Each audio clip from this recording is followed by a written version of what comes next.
Assalamualaikum warahmatullahi wabarakatuh. Kembali lagi dengan saya Diska Aprilia. Kali ini membahas tentang box and non-dimensional models atau model kotak dan satu dimensi. Langsung saja, yang pertama, nilai model kotak. Kekakalan massa dan momentum adalah dua hukum dasar yang mengatur cara cekungan pesisir merespons berbagai gaya lingkungan. Model kotak menangkap banyak fisika dasar kekakalan massa. Dalam bab ini akan mengeksplorasi penggunaan model kotak. Ini adalah bagian dari tujuan umum kami untuk menggunakan model sederhana guna mengilustrasikan ilmu dasar cekungan pesisir. Model kotak juga memiliki nilai praktis dalam menentukan sebagian besar atau keseluruhan sifat cekungan pesisir, dan bisa dibilang merupakan jenis alat pemodelan pertama yang harus diterapkan pada sistem apapun sebelum model yang lebih rinci digunakan. Kekekalan momentum adalah dasar dinamika yang akan kita bahas di bab 4 dan dimasukkan dalam model kotak terutama melalui berbagai koefisien kalibrasi. Selanjutnya, model kotak multi dan model satu dimensi. Keberhasilan model kotak sederhana dapat mengarah pada gagasan untuk merepresentasikan cekungan pesisir dengan dua kotak yang saling berhubungan dan serangkaian kotak. Hal ini hanya dapat dilakukan jika kotak-kotak tersebut merepresentasikan sistem yang secara fisik berada dan interaksi internalnya jauh lebih kuat daripada interaksi antar sistem.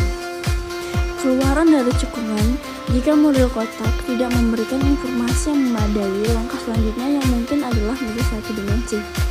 Meskipun bekerja dalam satu dimensi memang melibatkan beberapa batasan konseptual yang signifikan, dasar fisik model tersebut dinyatakan dengan jelas. Model kotak dikatakan berdimensi nol, dan dalam arti tertentu model satu dimensi adalah tak terhingga model berdimensi nol yang berhubung bersama dalam sebuah garis. Contoh model kotak. Model kotak merepresentasikan cekungan pesisir sebagai sebuah kotak. Artinya model ini tidak mempertimbangkan variasi spasial apapun dalam cekungan, tetapi tetap menyertakan variasi waktu. Aliran sungai. Contohnya adalah sebuah cekungan yang berhubungan paut di salah satu ujungnya dan mendapat masukan dari sungai di ujung lainnya. Dari gambar di atas, mari kita buat model kotak untuk saliinitas sebuah cekungan pesisir. Kenyataannya, saliinitas bervariasi dari ujung laut cekungan muara hingga ujung lainnya hulu.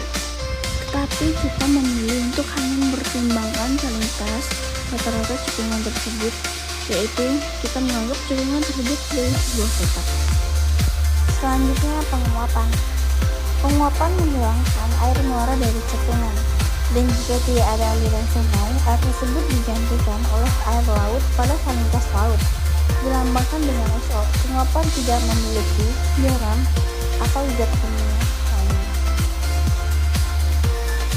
Laju penguapan ditulis sebagai E dan memiliki dimensi kecepatan volume air yang hilang akibat penguapan persatuan luas permukaan per satuan waktu, yaitu meter per sekon. Dengan demikian, dalam 1 detik, permukaan air turun sebesar kubik sebelum air masuk ke laut.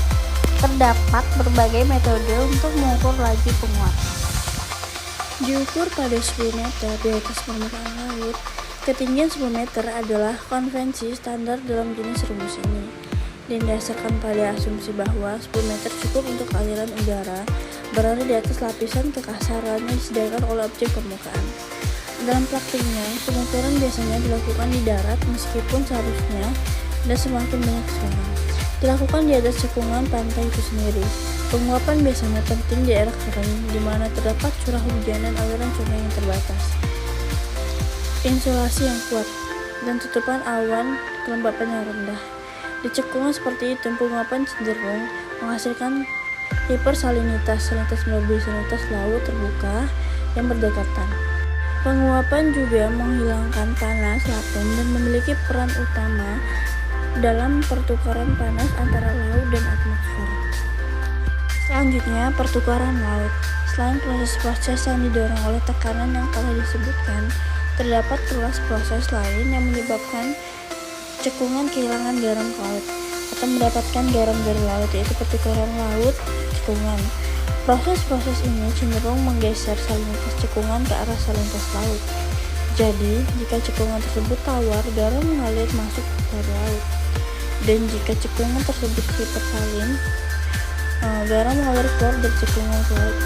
Jika tidak ada aliran sungai atau penguapan, proses pertukaran ini melibatkan cekungan mencapai salinitas yang sama dengan laut dalam waktu yang kita sebut waktu pertukaran laut atau waktu pembebasan laut yang dilambangkan dengan simbol L. Gambar 3.4 deret waktu salinitas untuk model kotak yang dipengaruhi oleh penguapan musim panas dan curah hujan musim dingin. Deret waktu dimulai pada awal musim panas. Lihat pada tabel 3.4.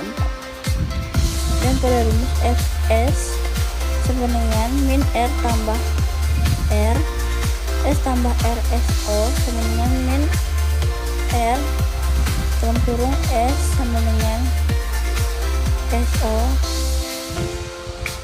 R lebih besar daripada O. R dot S per dot T sama dengan Fs, di mana kami telah menggunakan turunan parsial untuk menekankan bahwa kami sekarang sedang mempertimbangkan sejumlah proses yang mengubah salinitas. Oleh karena itu, di mana satu adalah waktu yang dibutuhkan aliran untuk mengisi cekungan, yaitu I 1/4 V per T. Waktu pertukaran cekungan samudra murni dihitung untuk aliran pasang surut. Misalkan volume air ketidal memasuki cekungan pada saat pasang surut. Ketidal disebut prisma pasang surut karena merupakan volume air yang tertampung dalam prisma yang dibentuk oleh keliling cekungan muka air rendah dan muka air tinggi. Selanjutnya, pemanasan permukaan. Kami menggunakan model kotak yang sama seperti yang digunakan untuk garam di bagian titik 1. Kotak tersebut kembali tercampur rata memiliki suhu T. Untuk mengonversi konsentrasi air energi panas menjadi suhu, kita harus membaginya dengan nilai tertentu. Pada gambar 3.7, skema proses yang terlibat dalam siklus panas, fluks panas permukaan metal Q, panas T, energi panas per derajat persatuan massa, dan densitas massa persatuan volume. Cekungan diasumsikan dipanaskan oleh radiasi matahari yang sampai di permukaannya dengan laju Q panas persatuan volume dengan membaginya dengan kedalaman khas hingga dot T per dot T sama dengan Q per PC pH. Waktu pertukaran laut cekungan dalam model kotak tidak bergantung pada sifat fisik yang dipertukarkan, kecuali sifat fisik itu sendiri mempengaruhi laju pertukaran. Hal ini biasanya hanya terjadi sebagai akibat dari sifat fisik yang mempengaruhi kepadatan. Dot T per dot T sama dengan Q per PC pH sama dengan T min TO per T. Di sini, Q adalah laju pemanasan permukaan benih yang merupakan selisih antara dua suku. Suku pertama adalah laju pemanasan matahari dan suku kedua adalah suku negatif akibat hilangnya panas dari cekungan kembali ke atmosfer. Hal ini diilustrasikan pada gambar 3.7. Hilangnya panas ini meningkat sering dengan T, sehingga pemanasan dan pendinginan pada akhirnya akan menjadi sama dalam keadaan normal ketika T mencapai suhu keseimbangan. Model satu dimensi. Dalam bab ini dipelajari karena hanya memberitahu kita tentang perubahan kuantitas rata-rata seperti salinitas atau suhu seiring waktu. Model ini tidak memberi kita informasi tentang variasi spasial cekungan. Model satu dimensi menentukan variasi sifat laut di sepanjang garis dan kita perhatikan bahwa garis hanya memiliki satu dimensi. Aliran cekungan, kita menggunakan X untuk menyatakan sumbu satu dimensi. Jadi salinitas S merupakan fungsi dari X dan waktu T. Perhatikan sebuah bidang dengan lurus satu meter garam yang memiliki satu persatuan waktu dengan flux garam dilambangkan dengan SS. Garam ini dihasilkan oleh arus difusi dan adveksi. dOS per dT sama dengan dF per ds, sehingga untuk model keadaan lunak tanpa ketergantungan waktu, tanpa sumber atau endapan garam, flux garam Fs tidak bergantung pada posisi di sepanjang cekungan. Untuk menentukan, pertama-tama kita perlu mempertimbangkan kasus umum di masa flux memang bervariasi terhadap posisi X. Dalam hal ini ketika flux melewati jarak kecil dx, flux tersebut harus meninggalkan jumlah garam dalam elemen tersebut. Satuan luas penampung sama dengan selisih flux pada X dan dx, yaitu Fs dx per Fs. Selanjutnya, aliran sungai dan penguapan. Dengan adanya penguapan, kecepatan advektif dalam cekungan satu dimensi bervariasi terhadap posisi X. Ini disebabkan oleh penguapan yang menghilangkan air dari permukaan cekungan dan harus digantikan oleh aliran masuk dari laut dengan menggunakan definisi kecepatan penguapan T. dQ per dt sama dengan min E, dan persamaan kontinuitas linear untuk cekungan satu dimensi dengan kedalaman konstan H. dQ per dt sama dengan min H dU per dx. Integrasi dan penerapan kondisi batas bahwa U lenyap pada X1 per 4L kepala cekungan. Kecepatan advektif sekarang bervariasi terhadap posisi sesuai dengan hukum. U sama dengan min UF ditambah E per H dalam kurung L X.